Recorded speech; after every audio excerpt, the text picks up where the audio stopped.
Good afternoon. मेरा topic है राजनीतिक संचार, जनमत और चुनावी परिणाम, एक आपसी समझ।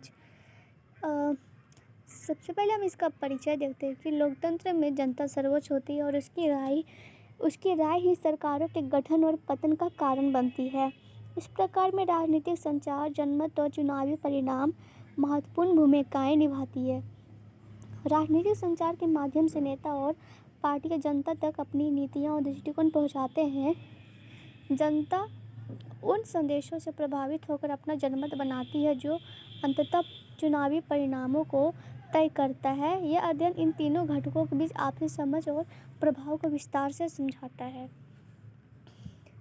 इसके बाद हम राजनीतिक संचार के बारे में जानते हैं कि ये होता क्या है। राजनीतिक संचार वह प्रक्रिया जिसमें राजनीतिक नेता, दल और संस्थाएं विभिन्न माध्यमों से जनता तक अपने विचार, कार्यक्रम और नीतियां पहुंचाते हैं। इसका उद्देश्य जनता को प्रभावित करना और समर्थन प्राप्त करना होता है।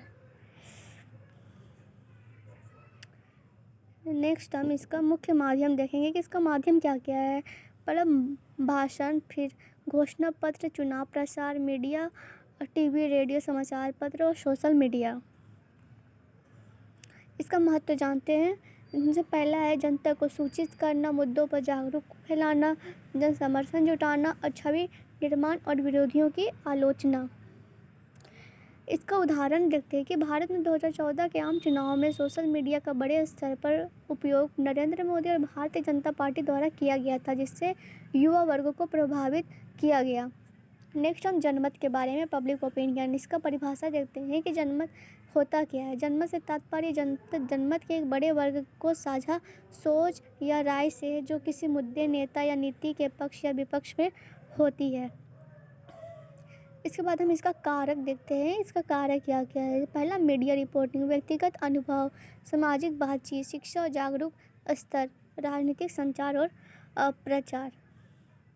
इसका जनमत के मापने के तरीके 3 हैं। जो पहला है जनमत सर्वेक्षण, सोशल मीडिया और एनालिटिक्स, सार्वजनिक सभाओं और चर्चाओं का विश्लेषण। इसका महत्व है जो राजनीतिक दलों के लिए रणनीति बनाने में मदद होती है, राजनीतियों में बदलाव की आवश्यकता का संकेत होता है, सरकार की लोकप्रियता का आकलन होते हैं। इसका उदाहरण हम देखते हैं कि रिसेंट में नोटबंदी 2016 के बाद किए गए विभिन्न जनमत सर्वेक्षणों ने जनमत की मिली-जुली प्रतिक्रियाएं दिखाई, जो बाद में विधानसभा चुनावों के परिणामों से परिलक्षित हुई। इसके नेक्स्ट में हम देखेंगे चुनावी परिणाम क्या होता है। इसका परिभाषा। चुनावी परिणाम दर्शाते हैं कि किस राजनीतिक दल या उम्मीदवार को जनता का अधिक समर्थन मिला है और कौन सत्ता में आएगा। इसके प्रभावित होने के कारक है राजनीतिक संचार की प्रभावशीलता, जनमत की दिशा, उम्मीदवारों की छवि और विश्वसनीयता, आर्थिक और सामाजिक मुद्दे, चुनावी रणनीतियाँ जैसे जाति समीकरण और क्षेत्रीय मुद्दे। इसका महत्व है सरकार के गठन में निर्णायक भूमिका, लोकतंत्र की प्रकृति और दिशा की निर्धारित कारण। इसका उदाहरण हम देखते हैं कि 2021 के पश्चिम बंगाल विधानसभा चुनाव में तृणमूल कांग्रेस ने आक्रामक राजनीतिक संचार और जन समर्थन के आधार पर भारी जीत दर्ज की, जबकि भाजपा की अपेक्षा में कम सफलता मिली। इसके बाद हम इसका आपसी संबंध देखते हैं तीनों का। इनमें तीनों का आपसी संबंध में एक चक्र साइकिल बनाया गया है कि राजनीतिक संचार है, फिर जनमत निर्माण, चुनावी परिणाम, फिर नई सरकार द्वारा नया राजनीतिक संचार। और मीडिया की भूमिका देखते हैं। एजेंडा मेटिंग, मुद्दों की फ्रेमिंग, राय निर्माण, फैक्ट्स चेकिंग और वैकल्पिक विमर्श तैयार करना।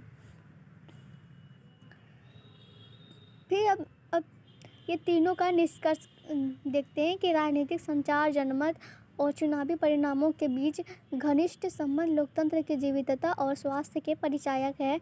यदि राजनीतिक संचार सशक्त, पारदर्शी और जनता के अधिकारों आवश्यकताओं के अनुरूप होता है तो वह सकारात्मक जनमत बनाता है। सकारात्मक जनमत अंततः लोकतांत्रिक चुनाव में स्पष्ट और जनहितकारी परिणाम देता है।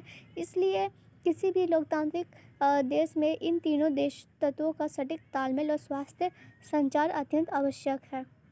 Thank you.